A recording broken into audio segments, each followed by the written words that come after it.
Hello everyone, it's Aaron Olinger.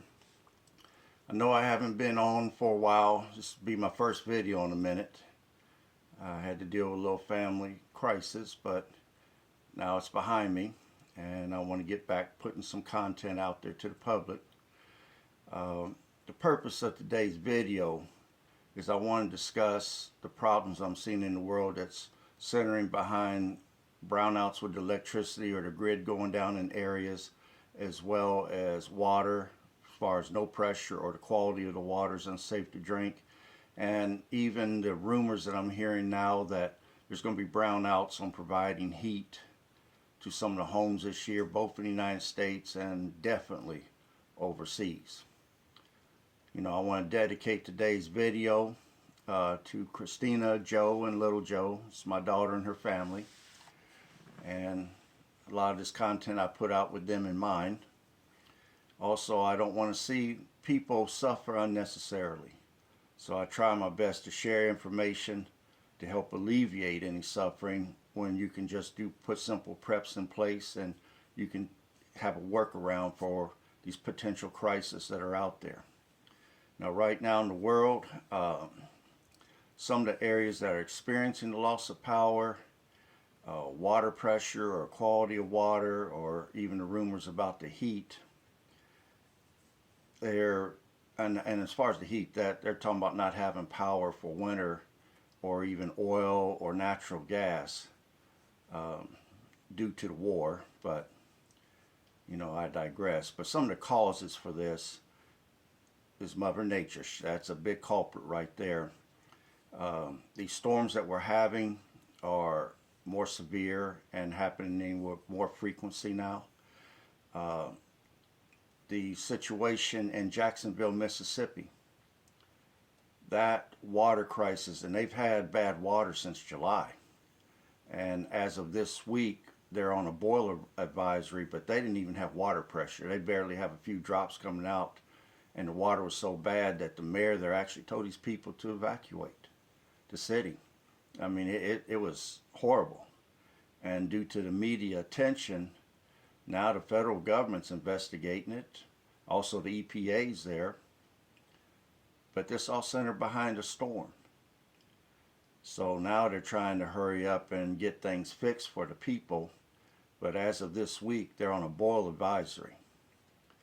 So storms is a big culprit, and like I said, they're happening with more frequency now, and they're much more intense.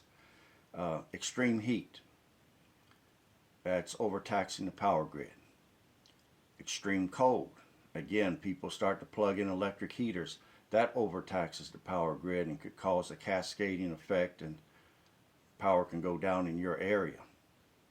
Now they have something now called smart meters, where in extreme heat or extreme cold, they can send out a signal and actually turn down your air conditioning or turn down your heat. And so that could be an issue. And then man-made, you have ransomware, you got cyber attacks, you got also, and this is going to be a big culprit, we have a very old infrastructure in this country right now. Bridges, roads, power lines, gas lines, water lines, and that's just to name a few, they're in severe need of replacement. So doesn't seem to be money to do that with, unfortunately, to just dig up all the water lines alone in the country and replace them. That would cost billions of dollars. That doesn't seem to be in the budget right now. But knowing the uncertain times that we're living in, and this can happen at any point in time for you, a person should take the responsibility to try to get out in front of this.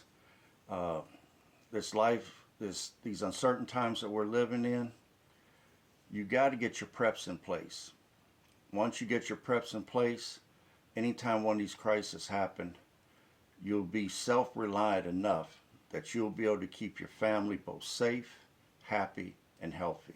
And that should be your goal right now. Now, what I would like to do is kind of give you a few suggestions of products that I purchased. And keep in mind, I'm a budget prepper. There's better products out there. It all depends on your budget, but I'm a budget prepper, so I want to share some of the things that I purchased. Now, dealing with electricity, I do recommend that you get some sort of a dual fuel generator. I purchased one. It runs off of gasoline as well as propane. So in a crisis, if something is down and I cannot get gasoline, I could go over to a welding place and purchase some propane tanks, or I can go to a Tractor Supply or somewhere else that fills up the little 20-pound barbecue grill propane tanks, and I can get some propane. So one way or the other, my generator will keep running. But I also bought, because I go by the principle of 2 is 1 and 1 is none, as a backup for my gas generator, I purchased a solar generator. Oh. This is it right here. It's called a Delta. Let me see. Let you get a good look at it. Now, since I purchased this model a couple years ago, they have come out with a Delta Max as well as a Delta 2 just recently. Now, I have fold-out solar panels. They come inside of a nice carry case with a nice handle.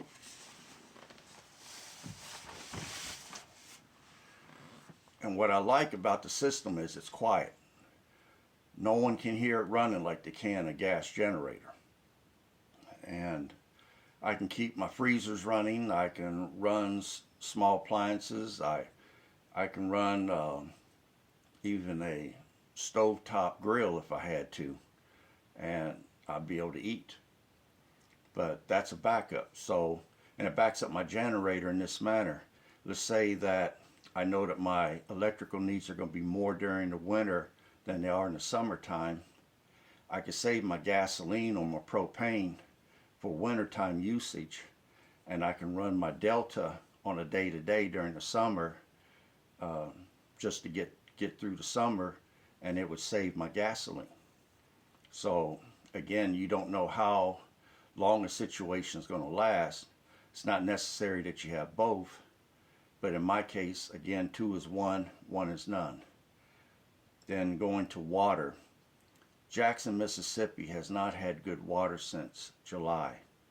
Their water was contaminated from a bad storm, and a state of emergency was declared. They got the National Guard there passing out cases of water. I think they're limiting people to 1 case of water a day or whatever. And what about the elderly? What about people that are bedridden that can't get out and get those things? If they don't have family, friends, or neighbors that are nice enough to try to get something for them, who's going to help them? So, and you're talking 30 to 40 pounds per case of water. And that could be too heavy for some people to carry. And I don't know, a case of water a day, you're going to have to use that to wash dishes with, wash your body with, drink. Is that enough? Well, how many people do you have in your family? Will that actually be enough water? So I always recommend people keep 10 to 15 cases of water on hand at all times. Then whatever they give you is just an added bonus. But you should be able to have some way to purify water to make it safe for you to drink. I'll show you the system that I have. Okay. This right here is called a Berkey water system. I have the charcoal filters, extra charcoal filters that comes with it. You're talking 5,000 gallons, actually more than 5,000 gallons of water before those filters go bad. Those filters will filter everything from fluoride, mercury, pesticides, filters everything out of the water. Makes the water safe to drink. And again, I wouldn't trust just boiling the water and then trying to drink it. The Berkey systems are going to run you probably, for a big one, it's going to run you $300 to $400. You can get something as small as a quart size one that would be much less, but the one I got ran me about 400 bucks. That's about the best I can afford. Now they do come bigger. Minimum, you should have a life straw. Okay, as you can see by the picture, the guy is putting the straw down into the water and he's drinking straight from a creek or river. It's just a big straw with a filter built into it. It's got a piece that you put up to your mouth. You put the other end in the water, and it would take some of the bad things out of the water that are more or less like bacteria or germs that's in the water that can do you harm. Those run you about, I'd say, $19 to $25. You can get them in the camping department at most stores in the sporting goods area. Get out and get those ahead of time. Don't wait until the prices go up so high that you can't afford them. Then also you can get some of the Brita systems. I mean, I've seen some that could take stuff out down to, is either 0.5 or 0.2 microns. I can't remember exactly which one it was, but if it can take bad stuff out of water down to that size, I say it's worth investing in, to know that you're getting water that doesn't have lead and other stuff in it that could probably give you Alzheimer's or dementia later in life. I mean, get out in front of this stuff. Your own health should be a major concern to you. Remember, your goal is to keep your family happy, healthy, and safe. And you can't do that trusting other people to do it for you. So let's get on to heat. Now, if you've got a wood burning stove in your house or you got a fireplace, wonderful. But I've had people tell me that they've got a wood burning stove, and then I say to them, well, do you got wood for it? And they just look at me. The ones that tell me they have fireplaces, I'm like, when have you had it inspected? Is it ready to go? They haven't done that. Then they don't have any wood either. They just think they're going to go out there and cut trees down and whatever, but you got to season that wood. Now, what I recommend, I like propane, I like kerosene. Now, for myself, I'm going to turn this camera. I have a Big Buddy heater. 3 power settings, runs off of propane. On low, it'll run for 11 hours. On medium, it'll run 4.8 hours. On high setting, it'll run 2.8 hours on a 1-pound Coleman propane tank. Now, if I buy the adapter and hook it to a gas grill 20-pound tank, I'm good to go for a long time. And again, those will do a room. You can use them inside or outside. But right now, you want to get your preps in order. You want to get out in front of this, people. Don't trust others. When these crises happen and they have to shut the systems down, have something in place to alleviate the suffering of your family. Because again, your goal is to keep your family safe, happy, and healthy. You guys have a wonderful day, and bye-bye.